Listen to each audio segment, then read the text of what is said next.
안녕하십니까, 묵조교입니다. 우리는 9급 공무원 물리 시험 문제를 함께 풀고 있죠.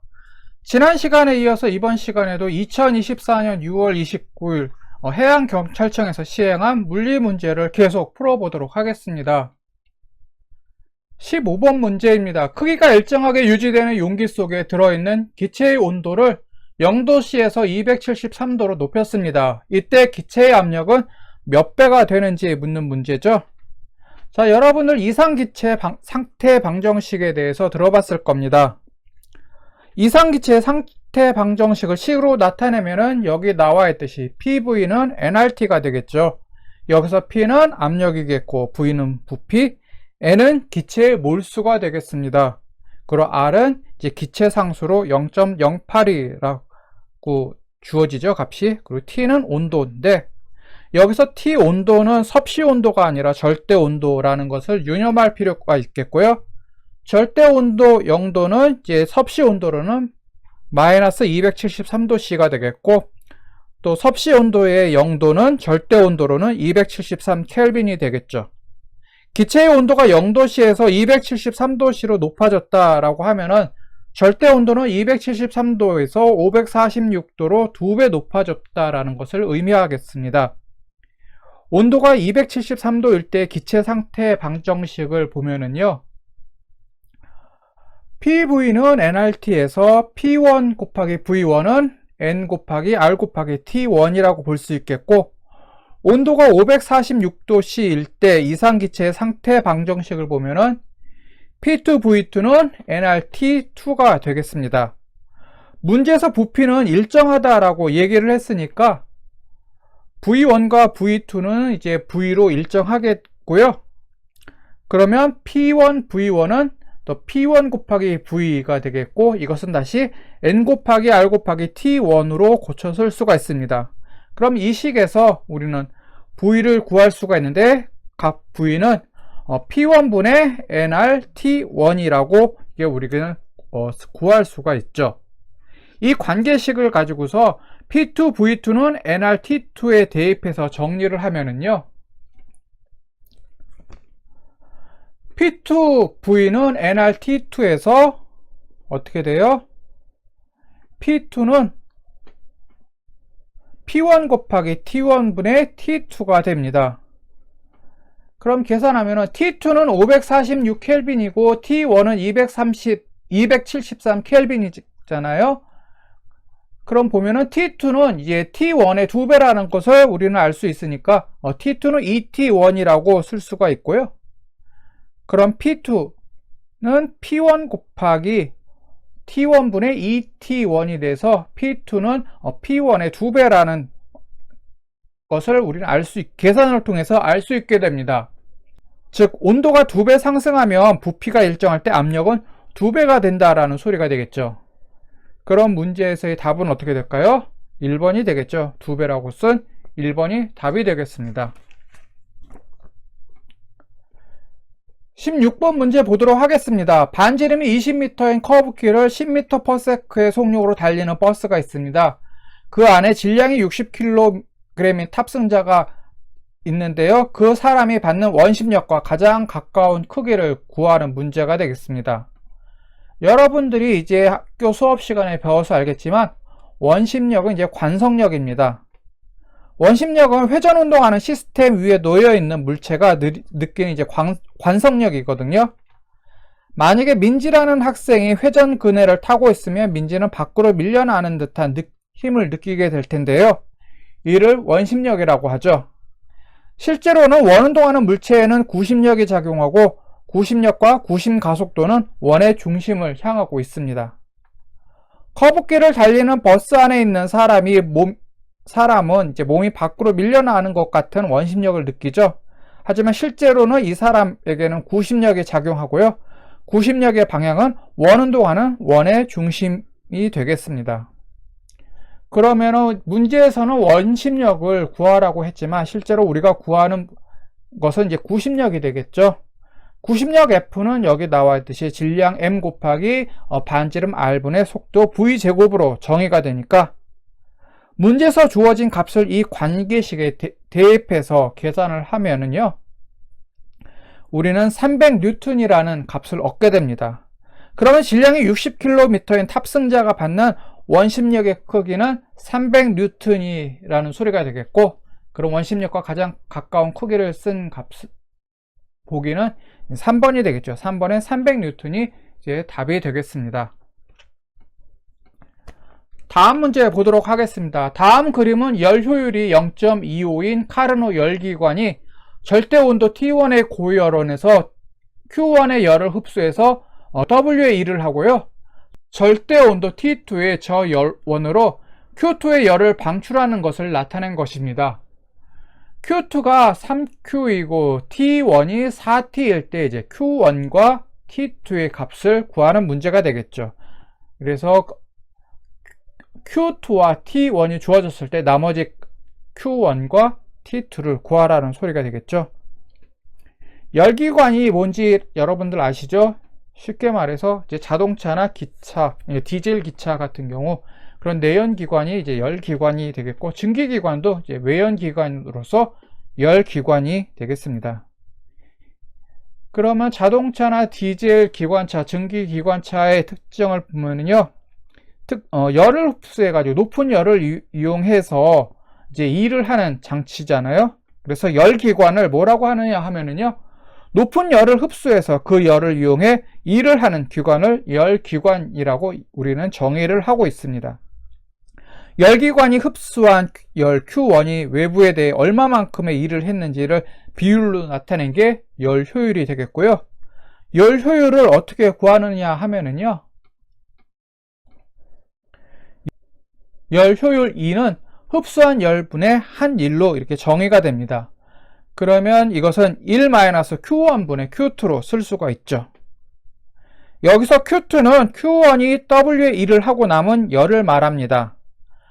이제 자동차를 예를 들면은요, 자동차 엔진에서 이제 엔진이 작동하면서 높은 열이 발생하고, 그 높은 열이 이제 크랭크를 돌려서 이제 자동차 축을 돌려서 자동차 바퀴를 돌리고, 배기가스가 분출되잖아요. 배기가스 이렇게 만져보면, 손을 갖다 대면은 배기가스가 따뜻하다는 것을 느낄 수가 있는데, 엔진에서 발생한 높은 열이 이제 일을 하고 남은 열이 이제 낮은 온도의 열이 이제 배기가스를 통해서 방출이 되고 있는 거죠. 문제에서 열 효율이 0.25라고 했으니까 Q1분의 Q1-Q2가 0.25고요. Q2는 3Q라고 주어졌으니까 이 값을 대입해 정리를 하게 되면은 Q1분의 Q1-3Q가 0.25니까 계산을 하면은 Q1은 4Q가 됩니다. 계산하면 여기 나와 있죠. 이 식 나와 있으니까 이거 참고하면은 4Q가 된다라는 것을 알 수 있죠. 그리고 문제에서 T1은 4T라고 했는데 이를 요 효율을 구하는 식에 대입을 하게 되면은 이제 4T분의 4T-T2는 0.25에서 4T-T2는 0.25 곱하기 4T라는 관계식을 얻습니다. 일단 이 관계식을 보면 앞에서 온도 T 대신 열 Q를 넣고 계산했을 때와 비슷한 모양임을 우리는 알 수가 있죠. 여기 4T분의 4T-T2는 0.25, 이 관계식은 바로 위에 있는 Q1분의 Q1-3Q는 0.25와 비슷하다라는 것을 이제 확인할 수가 있습니다. Q2가 3Q일 때 Q1이 4Q였는데 T1이 4T면 T2는 3T일 것이다 라고 우리는 관계식을 통해서 유추를 할 수가 있죠. 그러면 T2는 3T가 될 것입니다.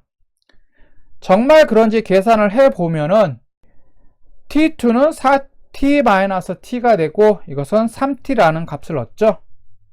그러면 답은 이제 Q1은 4Q가 되고 T2는 3T라는 것을 확인할 수가 있고요. 이걸 적어 놓은 보기는 이제 1번이 되고 1번이 답이라는 것을 우리는 확인할 수가 있습니다.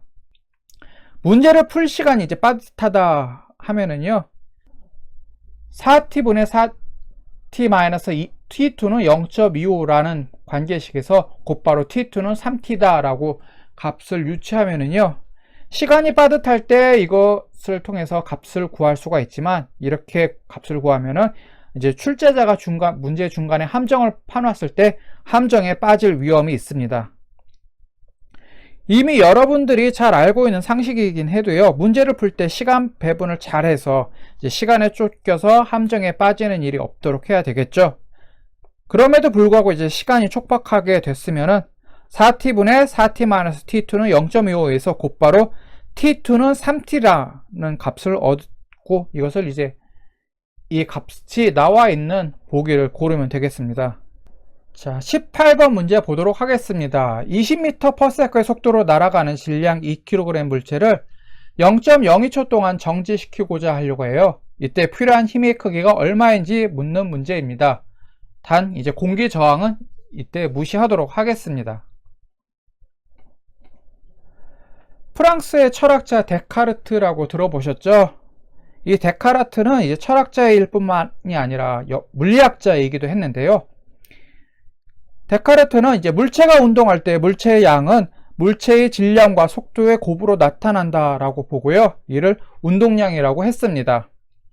그리고 충격량이라는 개념이 있는데, 충격량 어떻게 주어지냐면 충격량은 작용한 힘과 작용한 시간의 곱으로 정의가 되죠.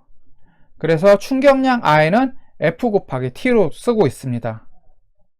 운동량과 충격량 사이에는 다음과 같은 관계식이 성립을 하는데요. 충격량은 이제 운동량의 변화량, 즉 나중 운동량 빼기 처음 운동량이라는 관계식이 성립을 하고요. 그래서 FT는 나중 운동량 마이너스 처음 운동량이라는 관계식을 가지고서 이 문제를 풀어보도록 하겠습니다. FT는 나중 운동량 빼기 처음 운동량이라는 것을 다시 좀 구체적으로 쓰게 되면은 F 곱하기 델타 T는 질량 M 곱하기 델타 V로 쓸 수가 있는데, 이 식에다가 이제 주어진 값을 대입을 하면은요, F는 이제 2000N이라는 값을 얻게 되죠. 그럼 답은 어떻게 될까요? 2000N으로 쓴 2번이 답이 되겠죠.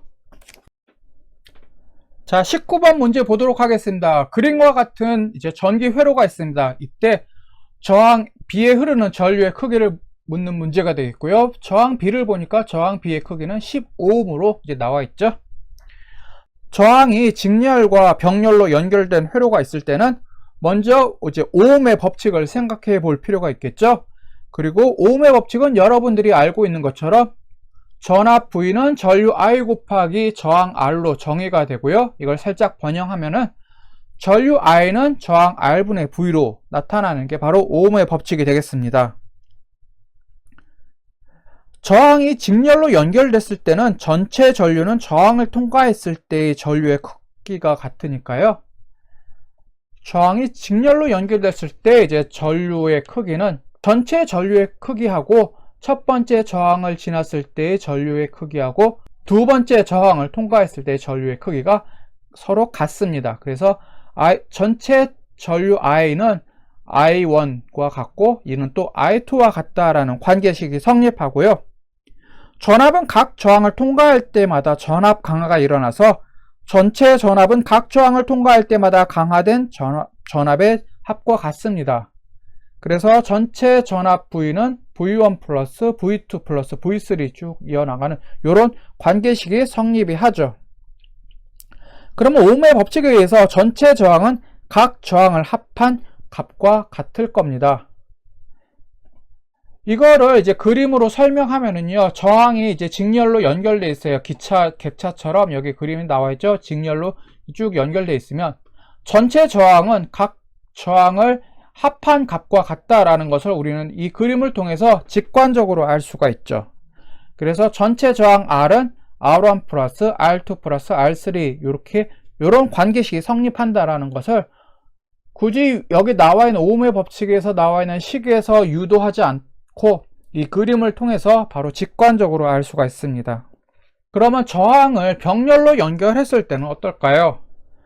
이제 저항을 이렇게 병렬로 연결했어요. 그러면은 전체 저항은 각각의 저항을 병렬로 연결한 것을 합한 저항이 될 텐데, 전류가 흐르면 저항이 이제 병렬로 쭉 연결되어 있으면은 이 전류가 각각의 저항을 직렬로 연결했을 때보다는 조금 손쉽게 통과할 것이다 라는 것을 우리는 이해할 수가 있겠죠. 왜냐하면 전체 저항은 각각의 병렬 저항을 합해 놓은 건데, 합해 놓은 저항 모습을 보면은 이 전체 저항은 반지름은 아주 크고, 그 다음에 저항의 길이는 그냥 각각 그러니까 처음 저항의 길이와 같고 더 이상 늘어나지 않고 그냥 각각의 저항 길이 정도밖에 안 되는데, 저항의 반지름은 각각의 저항의 반지름보다 커졌다라는 것을 직관적으로 이 그림을 통해서 알 수가 있죠. 그러면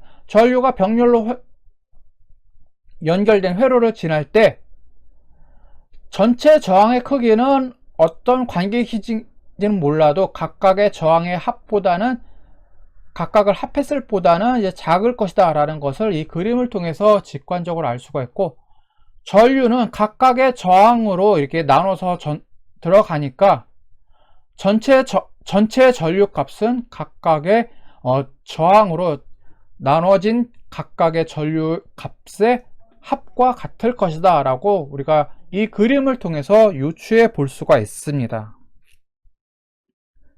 저항을 병렬로 연결하면 전체 저항은 각 저항을 옆으로 붙여 놓아서 지름은 크지만 높이 또는 길이는 짧은 원통형 모양을 하고 있다라는 것을 우리는 이 그림을 통해서 추측을 할 수가 있고, 전체 저항의 크기는 모르더라도 각 저항의 합보다는 작을 것이다 라고 직관적으로 우리가 알 수가 있게 되죠. 전체 저항을 통과하는 전압은 또 각 저항을 통과하는 전압과 크기가 같아서요, 우리는 병렬 연결에서는 전압의 크기는, 전체 전압은 각각의 저항을 통과하는 전압의 크기와 같다라는 것을, 즉 전체 전압 V는 V1과 같고 이는 다시 V2와 같다라는 이런 관계가 성립한다라는 것을 우리는 알 수가 있습니다.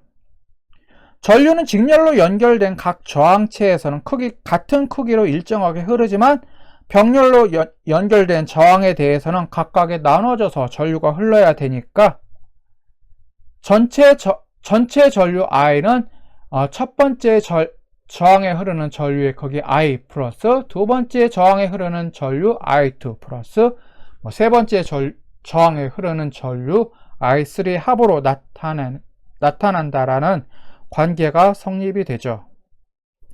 병렬 연결에서 옴의 법칙을 이용해서 전압과 전류, 저항과의 관계를 살펴보면은요,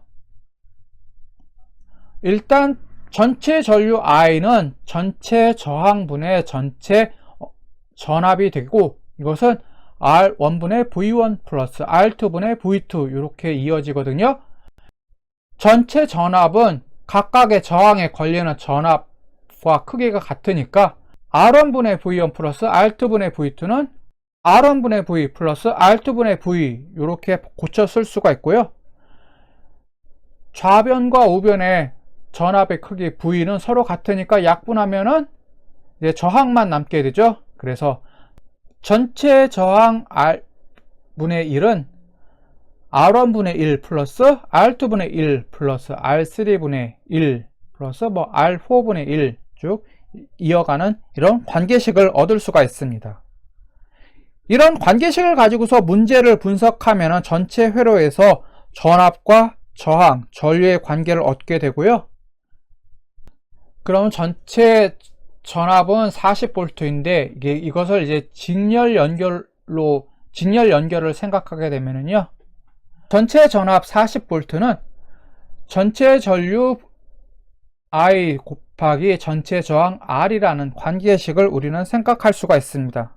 전체 저항 값을 구하기 위해서 일단 병렬 회로에 있는 B 저항과 C 저항의 합성 저항을 계산을 합니다.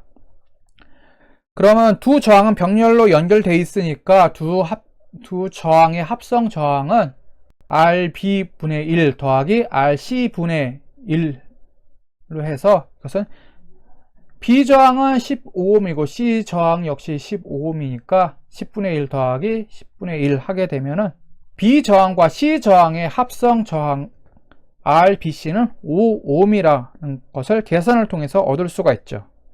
이 회로를 직렬 연결된 회로로 생각하게 되면은 저항 A와 저항 BC에서 얻어진 합성 저항의 합으로 전체 저항값을 얻을 수 있다라는 것을 생각할 수가 있겠죠.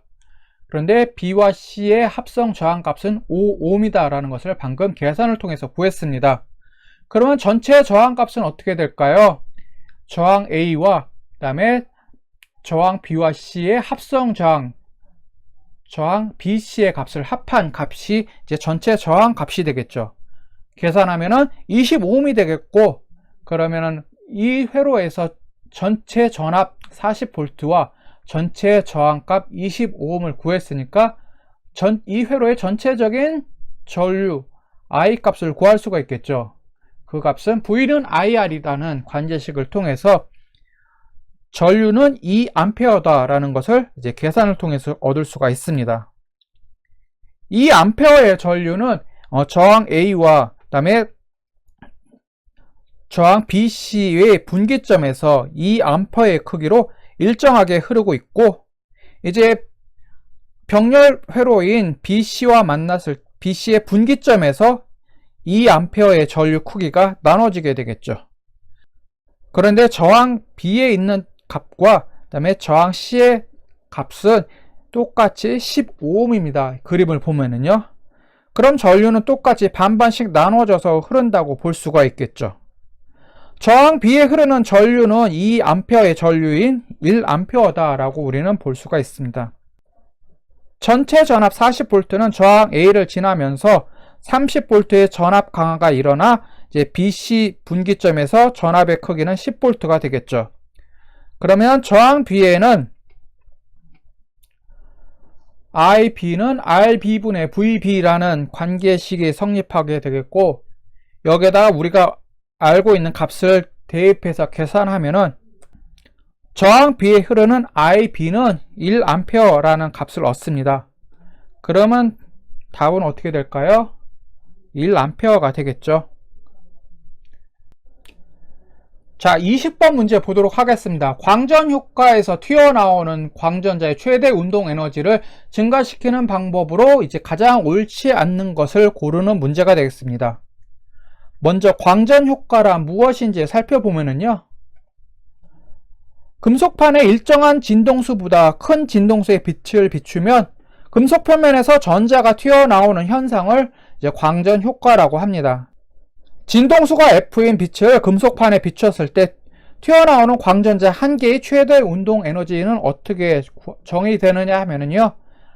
EK는 하 F-W로 주어지고요. 여기서 하는 플랑크 상수가 되고 F는 그 빛의 진동수입니다.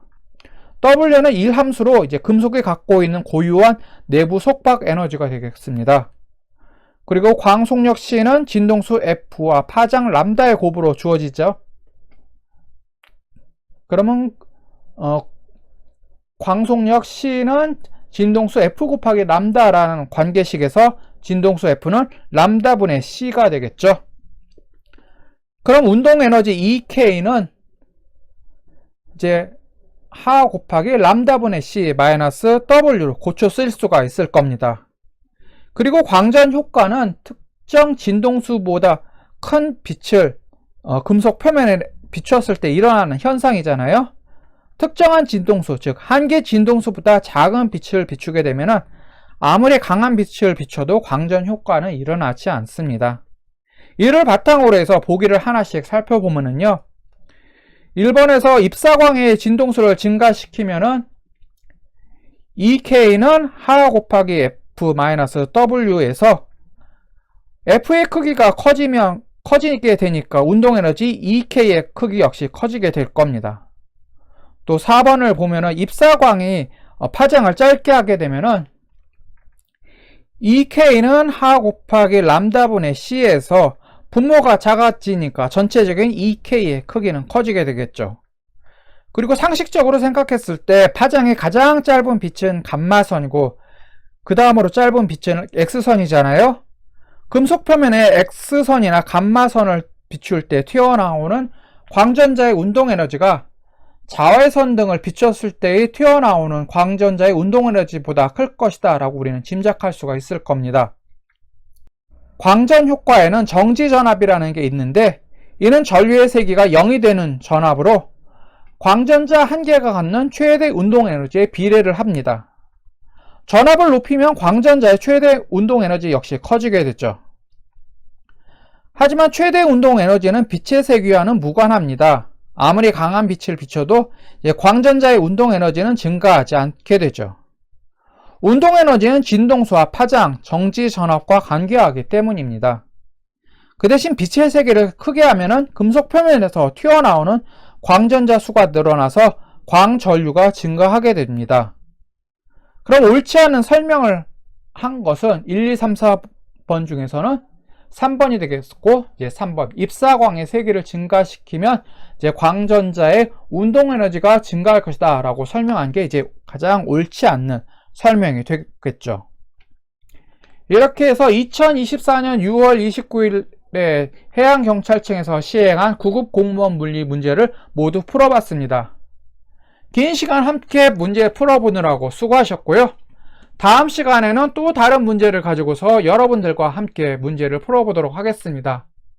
네, 수고하셨습니다. 다음 시간에 뵙도록 하겠습니다. 감사합니다.